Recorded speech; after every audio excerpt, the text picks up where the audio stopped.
The Animals of Farthing Wood.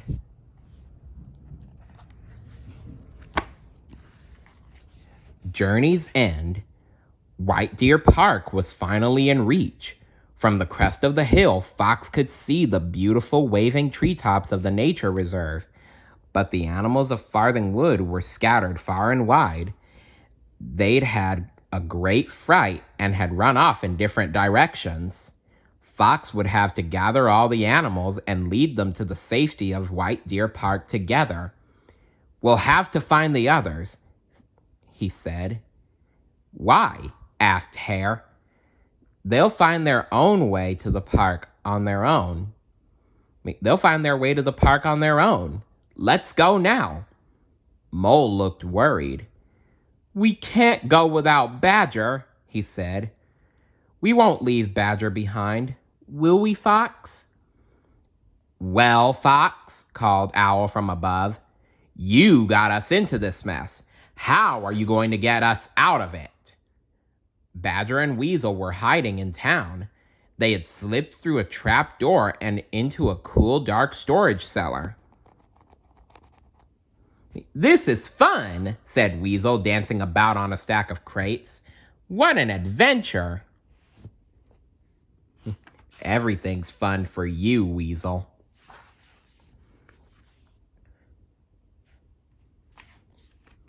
"Don't you care about the others?"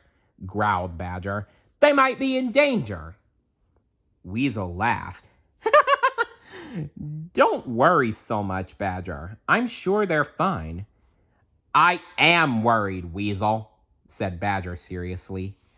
"I think right now we should try to get some sleep.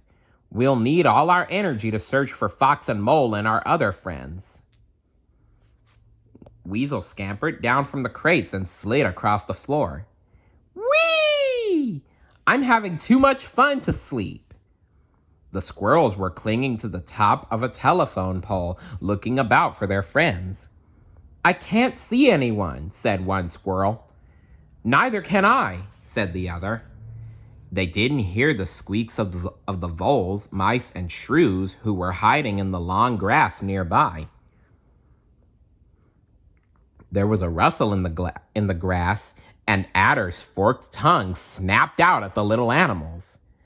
"I thought I heard a squeak," she said. The animals bolted with fear. "What fun! Hide and seek," hissed Adder, and she wriggled off after them. Just outside the town, the rabbits had fallen into a deep ditch. "I think I've broken my leg," wailed Father Rabbit. "No, you haven't," replied Mother Rabbit. "You just like complaining." It's true. Rabbit is always playing for sympathy. "It's all right for you," grumbled Father Rabbit, "but I'm quite fragile." He hobbled about at the bottom of the ditch. "Oh dear, how are we going to get out of here?" Back on the hilltop, Fox was thinking. "This is a job for the birds," he said at last. "Owl, Kestrel, and Whistler, you must go and find the other animals and bring them back here." "Ridiculous idea," hooted Owl. "They'll be in hiding. We'll never find them." "But you're such a good hunter, Owl," said Fox. "Surely you'll be able to spot our friends." "Very well," said Owl, looking pleased. The three birds flew off into the sky. Weasel was sleepy.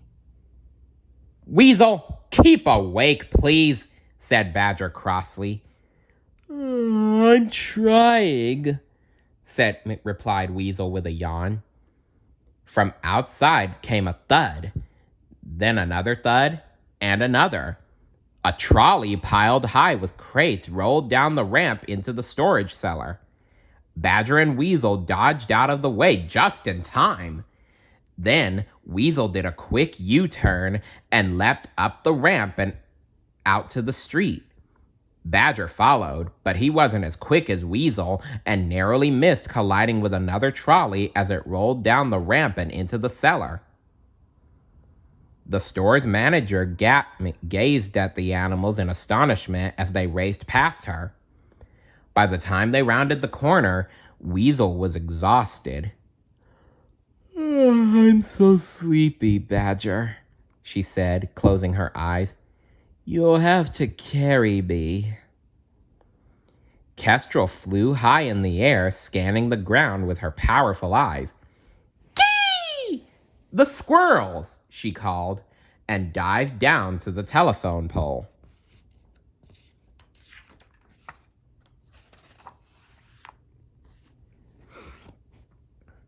The squirrels slid to the ground, chattering with relief. Follow me! Kee! Kee! Called Kestrel. Fox saw the squirrels coming. Thank goodness you're safe, he said. Is there any sign of the others? No, the squirrels replied, shaking their heads. Mole began to cry. It's all right, matey, croaked Toad. I know Badger's safe. I can feel it in my bones. Suddenly, the animals heard a grunting sound, and a weary badger appeared. Weasel was fast asleep on his back. We found you at last, exclaimed Badger, looking round at his friends. He stooped down, letting Weasel slide to the ground, where she continued to snore happily. Oh, Badger, said Mole, running to greet his friend. I'm so happy to see you. Badger put out a great paw and lifted the little animal into his arms. The mice, voles, and shrews had scurried away from Adder as quickly as they could. Now they came to a wide grassy slope.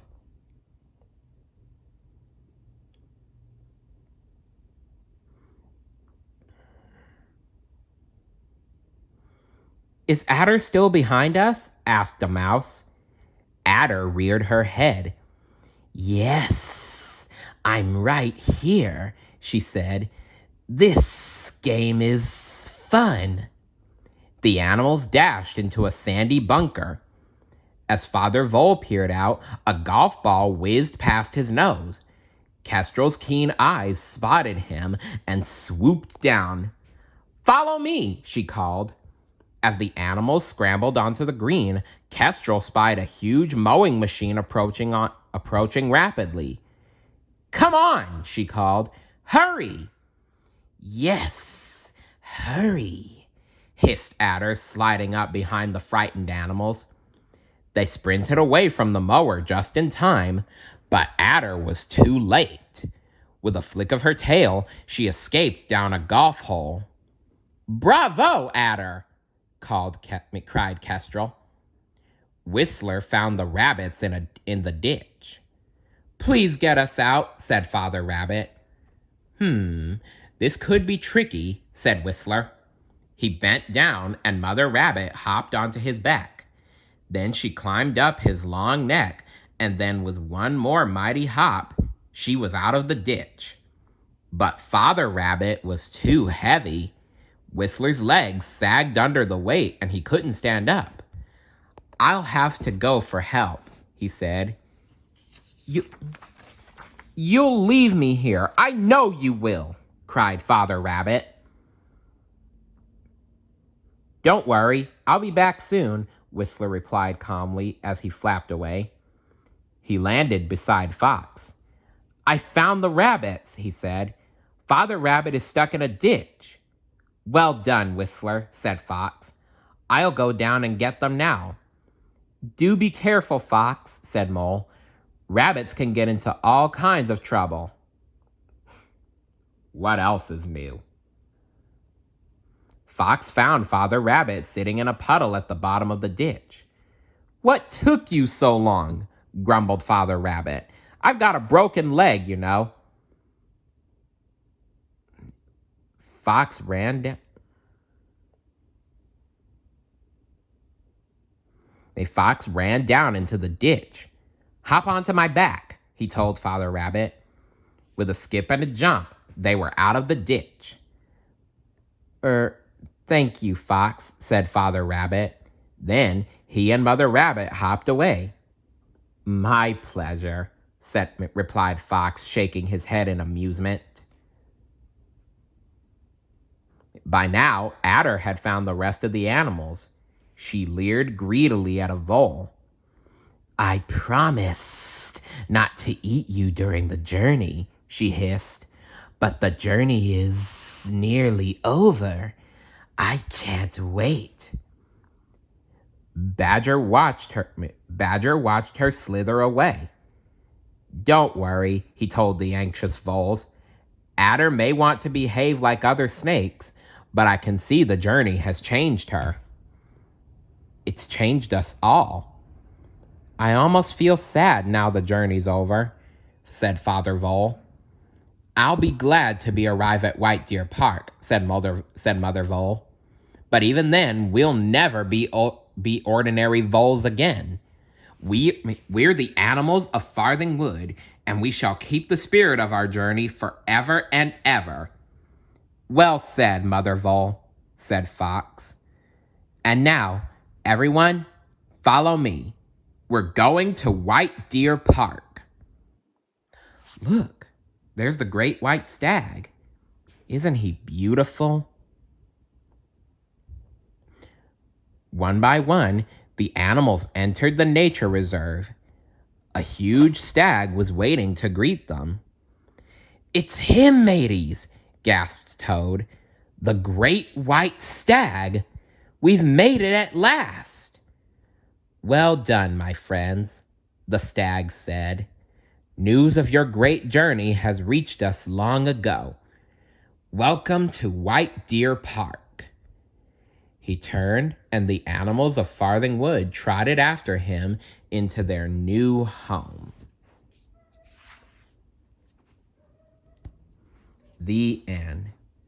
Well, I hope you enjoyed the Animals of Farthing Wood story collection. I know I did.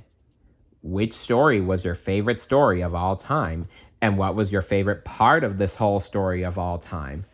Let me know in the comments below. And if you want to see the whole thing, check out my playlists, The Animals of Farthing Wood and Storytime. Until then, see you later. Bye.